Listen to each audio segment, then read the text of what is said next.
Civil line के पुराने अस्पताल में चल रही MRI और CT स्कैन लैब को स्थानांतरण कर दिया गया है। इस काम को अब गुरुग्राम के सेक्टर 10 सामान्य अस्पताल में शुरू किया जाएगा।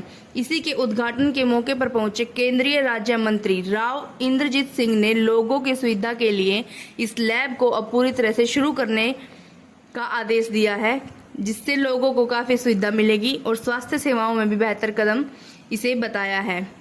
राव इंद्रजीत सिंह ने गुरुग्राम के सामान्य अस्पताल के निर्माण को लेकर भी यह आश्वासन दिया है कि जल्द ही गुरुग्राम का सामान्य अस्पताल बनकर तैयार हो जाएगा। इसी बीच इन्होंने हरियाणा सरकार पर भी एक फिर से निशाना साधा है और कहा है कि विकास कार्यों की कुछ फाइलें चंडीगढ़ जाकर धीमी गति से चलने लगती हैं, जिसके चलते कुछ विकास कार्यों में काफी देरी हो रही है। उन्होंने कहा कि गुरुग्राम में बनने जा रहे इस अस्पताल में अत्याधुनिक सुविधाएं होंगी और इससे लोगों को बेहतर स्वास्थ्य सेवाएं मिल पाएंगी। 400 से ज्यादा बेड के इस अस्पताल में तमाम अत्याधुनिक सेवाओं से इस अस्पताल का निर्माण किया जाएगा। इसके अलावा गुरुग्राम की निगरानी कमेटी की बैठक की अध्यक्षता करते हुए केंद्रीय राज्य मंत्री राव इंद्रजीत सिंह ने अधिकारियों को विकास कार्यों में तेजी लाने के आदेश जारी किए हैं, तो वहीं कुछ विकास कार्य चल रहे हैं, उनकी भी जानकारी ली। अस्पताल था वो फिलहाल बंद है और आधा काम यहाँ से चल रहा था और MRI की मशीन पुराने वाले अस्पताल के अंदर थी और जिसको MRI कराना भी होता था यहाँ पेशेंट को डॉक्टर देखता था और अगर MRI सजेस्ट किया तो 6 किलोमीटर उसको भागा दूसरे वाले पुराने वाले सिविल अस्पताल के अंदर जाना पड़ता था। आज ये उपलब्धि हो गई है कि MRI मशीन भी यहाँ पर इस अस्पताल के अंदर तैयार हो गई है, तैनात हो गई है और काम करने लग रही है और लोगों को भागा दौड़ी से परेशानी से मुक्ति मिली है।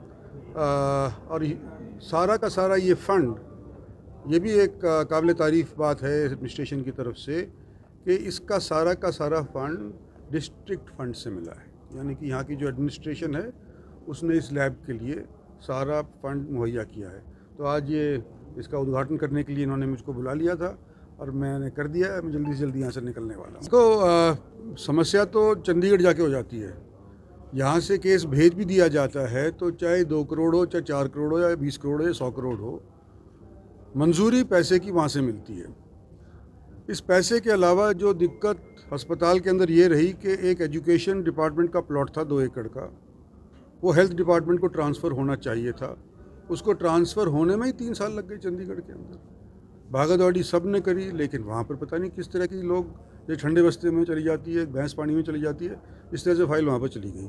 तो एक तो वो हेल्थ डिपार्टमेंट को प्लॉट दिवाने के अंदर बहुत समय लग गया और उसके बाद ये MRI मशीन शिफ्ट करने में भी बहुत समय लग गया, क्योंकि MRI मशीन कहते हैं कि उसको शिफ्ट करने में लंबा चौड़ा मतलब प्रोजेक्ट है, वो जल्दी से होती नहीं, हम जानते नहीं, पर ये कहते हैं कि भाई इस तरह से लंबा चौड़ा प्रोजेक्ट होता है। तो उसको करने में दिक्कत हुई तो डिमोलिश नहीं हुई बिल्डिंग। अब MRI यहाँ पे आ गई है, जो बकाई रह गई थी डिमोलिशन के वास्ते वो डिमोलिशन हो जाएगी, PWD को सौंप दिया जाएगा। फाइल तैयार होने लग रही है कि किस तरह का अस्पताल यहाँ पे बनाया जाए। पहले 400 बेड तक की हमने सोची थी कि वहाँ पर बेड की उपलब्धि करवाएंगे, अब 600 से 700 तक की भी करेंगे।